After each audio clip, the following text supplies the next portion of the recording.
Hi guys, good morning. Nagluto pala ako ng healthy na sabaw. Ito yung Chinese soup na sabaw. Ayan. Paanang manok na merong mga dry na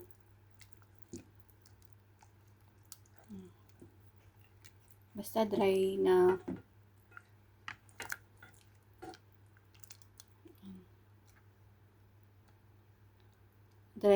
cherry. Ano ba to?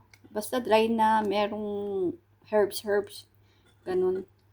Para maging matamis siya. Tapos may ginger. Ayan. Paano manok? Collagen yan guys. Collagen.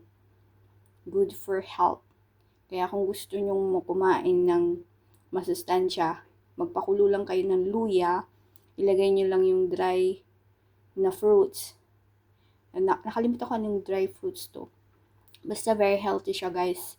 At saka meron siyang, ayan, malunggay. O, diba? Ang bongga. Kaya kumain kayo ng healthy. Ayan. Ayan. Ayan siya. Pakita ko sa inyo yan. Ayan. Pinakulo ko lang siya guys ha. Wala siyang asin.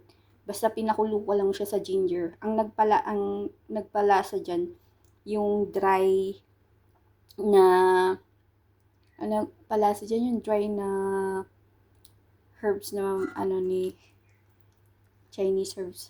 Basta yan lang. Ayan o. Yung dry na fruits and ginger. Yan lang. Kumain tayo ng masustansya guys. Para malakas tayo. Ayan. Tignan nyo naman.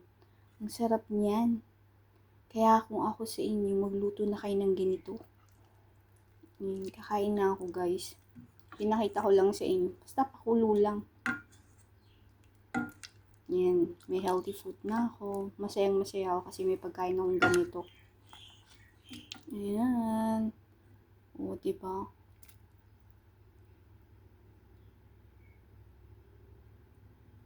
Healthy yan. Tingnan nyo na lang, titigan nyo.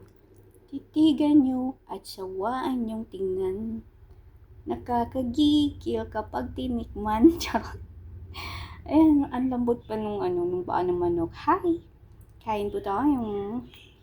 Ayan o, diba? Let's eat paa ng manok. Yummers. Okay, bye guys and God bless.